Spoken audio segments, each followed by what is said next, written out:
உண்மையாவே லூசு புண்டதான் போல. இப்பதான் கூலி படத்தை பார்த்து நல்லா தொப்ப கட்டியா நினைச்சிட்டு வரேன். இந்த படத்தை பாக்குறதுக்கு முன்னாடி இன்டர்நெட் ஓபன் பண்ணி பார்த்தா இந்த படத்துக்கு அவ்வளோ ஹிட். இது சரியில்லை, அது சரியில்லை, இது நல்லா இல்லை, அது நல்லா இல்லைன்னு சொல்லிட்டு ஒரு நார்மல் ஆடியன்ஸ் பாயிண்ட் ஆஃப் வியூல இருந்து சொல்லணும் அப்படின்னா படம் நல்லா இருக்கு. அது எப்படி நீ இந்த படம் நல்லா இருக்குன்னு சொல்லுவேன்? எதுக்கு இந்த மோனிகா சாங் வச்சாங்க தேவையில்லாம? என்ன கதையில இவ்வளவு லூப் ஹோல்ஸ் இருக்கே? எதுக்கு அமீர் கான், எதுக்கு அது, எதுக்கு இதுன்னு கேட்கறதுக்கு முன்னாடி ஒண்ணு சொல்லிக்கிறேன்.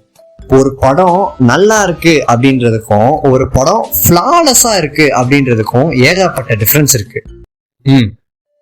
உலகத்திலேயே ஃபர்ஸ்ட் டைமா யாருமே எடுக்காத ஒரு ஸ்டோரி லைன்ல படம் பண்றோம் அப்படின்னும், இந்த உலகத்திலேயே பிச்சு பர்ஃபெக்ட் எந்த ஒரு லூப் ஹோலும் இல்லாத ஒரு பக்காவான படம் அப்படின்னும் கூலி படத்தை அவங்க ப்ரொமோட் பண்ணல. அவங்க ப்ரொமோஷன்ல என்ன சொன்னாங்க? ஒரு கூலி இஸ் ஈக்குவல் டு 100 பாஷா அப்படின்னு தானே சொன்னாங்க. தட் மீன்ஸ் இந்த படம் அந்த அளவுக்கு மாசா இருக்கும் அப்படின்னு சொல்றாங்க. பாஷாவோட மாசெல்லாம் மேட்ச் பண்ண முடியாதுன்னு வச்சுக்கோங்களேன். பட் ஸ்டில் இந்த படம் ஒரு மாசான என்டர்டைனர். ஒரு தலைவர் படத்தை பாக்குறவங்க எந்த அளவுக்கு ஒரு மாஸ் கிடைக்குமோ அந்த மாசம் கொடுக்கறதுக்கு தான் இந்த படத்தை ரெடி பண்ணிருக்காங்கன்ட்டு கிளியரா சொல்லிட்டாங்க. அந்த ஒரு விஷயத்த இந்த படம் நல்லாவே டெலிவர் பண்ணிருக்கு. இது ஒரு ஆக்ஷன் த்ரில்லர் மாஸ் என்டர்டெய்னர், ஒரு பக்கா தலைவர் படம் அப்படின்றதான் அவங்க ப்ரொமோஷன்லயே சொன்னாங்க. ஒரு படம் நல்லா இருக்கா இல்லையா அப்படின்றது அந்த படத்துல எவ்வளவு ஓட்ட உடச்சல் இருக்குன்றத பொறுத்து இல்லை. அந்த படத்தை பார்த்துட்டு வெளில வரும்போது அந்த படத்தை எதுக்காக உருவாக்குனாங்களோ அந்த விஷயம் ஆடியன்ஸ்க்கு அது கரெக்டா ரீச் ஆச்சா அப்படின்றத பார்த்துதான் அது ஒரு நல்ல படமா இல்லையான்றதையும் நம்மளால டிசைட் பண்ண முடியும். கரெக்டா? இவங்க ஆக்ஷன் த்ரில்லர் தலைவர் மாஸ் என்டர்டெய்னர் சொல்லும் போது கூலி படத்தை பார்த்துட்டு வெளியே வந்தோம்னா தலைவர் படத்தை பார்த்த மாதிரி அந்த மாஸ் ஃபீல் இருக்கணும். தலைவர் ஸ்கிரீன்ல வந்தாலே மாசா இருந்துச்சு, படம் ஒரு மாதிரி மஜாவா இருந்துச்சுன்ற ஃபீல் வரணும் அப்படின்றதுக்காக தான் இந்த படத்தை எடுத்திருக்காங்க. அந்த ஃபீல் இந்த படம் பார்க்கும்போது வந்துச்சா இல்லையான்னு கேட்டீங்கன்னா வந்துச்சு. அதுக்குன்ட்டு இந்த படத்துல ஓட்டே இல்லையா, அவ்வளவு சூப்பரான படமான்னு கேட்டா இந்த படத்துல ஏகப்பட்ட லூப் ஹோல்ஸ் இருக்கு. அதெல்லாம் லிஸ்ட் போடனா லிஸ்ட் போட்டுக்கிட்டே போய்கிட்டே இருக்கலாம். நான் முன்னாடி சொன்ன மாதிரி தான், ஒரு படம் நல்லா இருக்கு அப்படின்றதுக்கும் ஒரு படம் ஃபிளாலஸா இருக்கு அப்படின்றதுக்கும் ஏகப்பட்ட டிஃபரன்ஸ் இருக்கு. கூலி ஒரு நல்ல படமா அப்படின்னு கேட்டா எஸ், பட் கூலி ஒரு ஃபிளாலஸான படமா அப்படின்னு கேட்டா அதுதான் இல்லை. இப்போ சைஃபை படம் ஒன்று எடுத்துக்கலாம். For example time machine base பண்ண ஒரு படத்தை எடுத்துக்கலாமே. அந்த படத்தை எடுக்கிறதுக்கான ரீசனே இப்போ டைம் மிஷின் அப்படின்ற ஒரு விஷயம் கிடைச்சா ஒருத்தர் என்னெல்லாம் பண்ணலாம், எப்படிலாம் இருக்கும் அப்படின்ற ஒரு பாயிண்ட்டை மக்களுக்கு கன்வே பண்ணணும் அப்படின்னு தான். இப்போ அந்த படத்தை பார்த்துட்டு வெளியே வரும்போது நம்ம கிட்டே இந்த மாதிரி ஒரு மிஷின் இருந்துச்சுன்னா என்னெல்லாம் நம்ம பண்ணுவோம் அப்படின்னு நம்மளை திங்க் பண்ண வச்சிருச்சுன்னா அதுதான் அந்த மூவியோட சக்சஸ். அப்படி அந்த மூவி நம்மளை திங்க் பண்ண வச்சுட்டாலே அது ஒரு நல்ல படம் தானே. இன்னொரு விஷயம் கூட ஓடிக்கிட்டு இருக்குல்ல, இந்த எல்லா இண்டஸ்ட்ரியும் 1000 crores அடிக்கிற படம் வச்சிருக்காங்க, தமிழ் இண்டஸ்ட்ரியில மட்டும் எந்த படமே 1000 crores அடிக்க மாட்டேங்குது அப்படின்ட்டு ஒரு கான்ட்ரவர்சி மாதிரி ஓடிக்கிட்டு இருக்கு. பத்தாததுக்கு கூலி ப்ரொமோஷன் அப்போ கூட கதை ரொம்ப நல்லா இருக்கு, 1000 crores கூட அடிக்கலாம்னு யாரும் சொன்னாங்க. சத்யராஜ் சார் தான் சொன்னாருன்னு நினைக்கிறேன். சரி, ஓகே, கூலியை விட்டுறலாம். இதுக்கு முன்னாடியே தமிழ் இண்டஸ்ட்ரியில ஏகப்பட்ட சூப்பர் டூப்பரான படம்லாம் வந்திருக்கு. அந்த படம்லாம் எதுவுமே 1000 crores அடிக்கலையே. இத்தனைக்கும் அந்த படம்லாம் லூப் ஹோல்ஸ்மே ரொம்ப கம்மியா நல்ல ஒரு ஸ்டோரி லைனோட இருக்கிற படமா இருந்தாலுமே அதெல்லாம் 1000 கோடி அடிக்கலையே. ஏன், எப்படி அடிக்கும்? இப்போ ஒரு படம் ரிலீஸ் ஆகுது, அந்த படத்தை ஃபர்ஸ்ட் ஷோவே பார்த்துட்டு வெளியே வந்துட்டு அந்த படம் நல்லா இருக்கும் நல்லா இல்லையோ, இந்த படத்துல இது இல்லை அது இல்லை, ஆனா இந்த படம் நல்லா இல்லைன்ட்டு ஒரு சின்ன ரிவ்யூ இல்ல ஒரு சின்ன ஹேட் பரவனா கூட அதை மீமோ இல்ல வேற எங்கேயாவது பாக்குற ஒரு நார்மல் ஆடியன்ஸ் என்ன நினைப்பாங்க, என்னடா இந்த படத்தை இப்படி சொல்றாங்களே, அதுவும் வந்த முதல் நாளே இப்படி சொல்றாங்களே, இந்த படம் இவ்வளோ எக்ஸ்பெக்டேஷனுக்கு மேட்ச் ஆகல நல்லா இல்லைன்ற போது எதுக்கு இந்த படத்தை 300 ரூபாய் கொடுத்து பார்த்துக்கிட்டு, அதுக்கு நம்ம அடுத்து வர படத்துக்கு வெயிட் பண்ணி அதை போய் பார்த்துக்கலாம் அப்படின்ட்டு ஒரு நார்மல் ஆடியன்ஸ் திங்க் பண்ணிட்டு அப்படியே விட்டுருவாங்க. அடுத்த படம் வந்தா அதுக்கும் இதே நிலைமை தான். என்னடா இப்பெல்லாம் தமிழ் படம் வர வர இவ்வளவு நெகட்டிவ் ரிவ்யூஸ் இவ்வளவு ஹேட் வாங்கிக்கிட்டு இருக்கேன், எந்த படமும் ஒழுங்கா ஓடுறது இல்லை போல, சரி நான் அதர் ஸ்டேட்டோட படத்தை போய் பாக்குறேன்னு சொல்லிட்டு அந்த படத்துக்கு போய் பார்த்தா அங்க ஒருத்தர் பறந்து பறந்து தொண்டையை கடிச்சுக்கிட்டு இருப்பான்.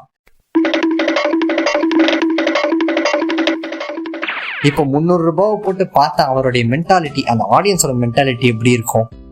ஏண்டா இவன் இங்க பண்ணிக்கிட்டு இருக்க அட்டுலியட் எல்லாம் பாக்குறதுக்கு நான் ஒழுங்கா தமிழ் படத்தையே பாத்துருவேன்ட்டு அந்த ஒரு ட்ரஸ்ட் அப்படின்ற ஒரு விஷயமே இல்லாம போயிரும்ல. இதனால என்ன நடக்குது, தமிழ் ஆடியன்ஸ் மற்ற படங்களுக்கு தெரிஞ்சோ தெரியாமலையோ கான்ட்ரிபியூட் பண்றாங்க. அதனால அந்த படம் 1000 crores அழகா அச்சீவ் பண்ணிட்டு போய்கிட்டே இருக்குது. ஒரு எக்ஸாம்பிள் சொல்லவா, தெலுங்கு படங்கள்ல வேணும்னா தொடைய தட்டி உள்ளே ஜாவ் அப்படின்னு சொன்னா ட்ரெயின் பின்னாடியே போற மாதிரிலாம் இருக்கட்டுமே. ஆனா அந்த தெலுங்கு ஆடியன்ஸ் இருக்காங்களே பெஸ்ட். நான் பிஜில இருக்கும் போது என் கூட ஸ்டே பண்ணியிருந்த 2 பேர் தெலுங்கு பசங்க தான். அதுல ஒருத்தன் ஜூனியர் என்டிஆர் ஃபேனு, ஒருத்தன் ராம் சரண் ஃபேனு. இதுல என்ன நடக்கும்னா, ராம் சரண் படம் அப்படின்னா ஜூனியர் என்டிஆர் படம் ஏதாவது ஒரு படம் வருது, இல்லைன்னா ரெண்டு ஸ்டாருடைய படமும் அட் அ டைம்ல ரிலீஸ் ஆகுதுன்னு வச்சுக்கோங்களேன். 2 பேரும் செம்மடி அடிச்சுப்பாங்க. ஜூனியர் என்டிஆர் படம் தாண்டா கெத்து, ராம் சரண் படம் தாண்டா கெத்து அப்படின்ட்டு செம்மடி அடிச்சுப்பாங்க.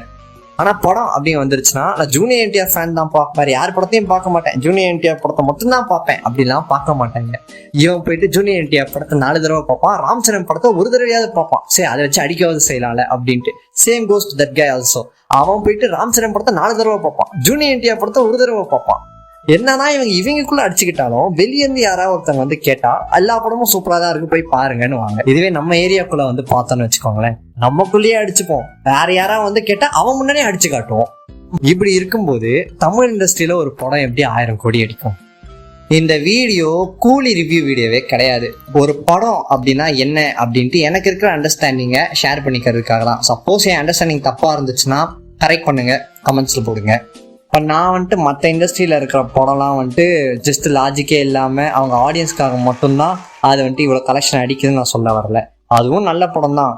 பட் ஸ்டில் நம்ம தமிழ் இண்டஸ்ட்ரியிலையுமே இவ்வளோ டேலண்டடான டேரக்டர்ஸ் இருக்காங்க, டெடிகேட்டடான ஆக்டர்ஸ் இருக்காங்க, பயங்கரமான ஸ்கிரிப்ட் ரைட்டர்ஸ், எடிட்டர்ஸ், மியூசிக் டைரக்டர்ஸ்ன்னு சொல்லிட்டு இவ்வளோ சூப்பரான ஒரு டீமை வச்சிருந்துமே நம்மளால மற்ற இண்டஸ்ட்ரி செட் பண்ணுற அந்த ட்ரேட்மார்க்கை அடிக்க முடியல அப்படின்னா அதுக்கு யார் காரணம்?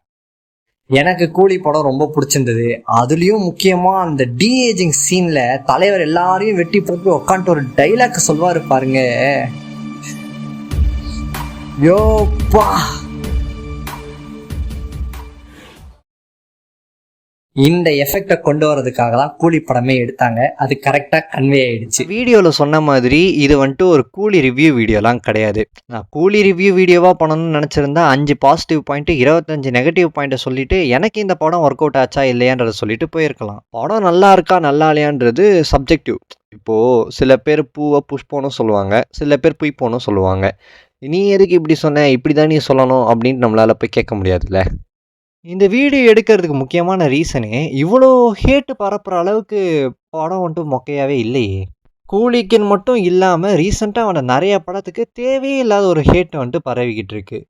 இப்போ படத்தையே பார்க்காத ஒருத்தர் இன்டர்நெட்டில் இந்த ஹேட்டை மட்டுமே பார்த்தாருன்னா அவர் படத்தை பார்க்கறதுக்கு முன்னாடியே டிசைட் பண்ணுறாரு படம் நல்லா இல்லை அப்படின்னு சொல்லிட்டு. ஈவன் தோ அது ஒரு நல்ல படமாக இருந்தாலுமே கூட இந்த ஹேட்டை யார் பரப்புறா, எதுக்கு பரப்புறாங்கன்றதை விட இந்த தேவையே இல்லாத ஹேட்டுன்றது 1-2 படத்தை மட்டும் இல்லாமல் கம்ப்ளீட் ஃபிலிம் இண்டஸ்ட்ரியும் பாதிக்கும். சரி, படம் பார்க்கலான்ட்டு ஆர்வமாக இருக்கிற ஆடியன்ஸையும் பாதிக்கும். ஒரு படம் படுமட்டமாக இருக்குது அப்படின்ற போது இவ்வளோ ஹேட் வந்தால் ஓகே. பட் இந்த தேவையில்லாத ஹேட்டில் ஒரு சில நல்ல படமும் மாட்டிக்குதுன்ற போது எதுக்கு இந்த ஹேட்டு? ஸோ ஒரு படத்தை படமாக மட்டும் பார்த்துட்டு தேவையில்லாத ஹேட்டெல்லாம் தூக்கி ஓரமாக வைக்கலான்றதுக்காக தான் இந்த வீடியோவே. ஸோ கூலி நல்லா தான் இருக்குது. இவ்வளோ ஹிட் பண்ற அளவுக்கு படம் அவ்வளோ மொக்கையாலாம் இல்லை. டைம் கிடைச்சா செக் பண்ணி பாருங்க. படம் உங்களுக்கு பிடிச்சிருக்கா இல்லையா, இல்லை நான் சொன்னதுல ஏதாவது தப்பு இருக்கா இல்லையா அப்படின்றதெல்லாம் மறக்காம கமெண்ட்ஸ்ல போடுங்க. வேற என்ன, அவ்வளோதான்.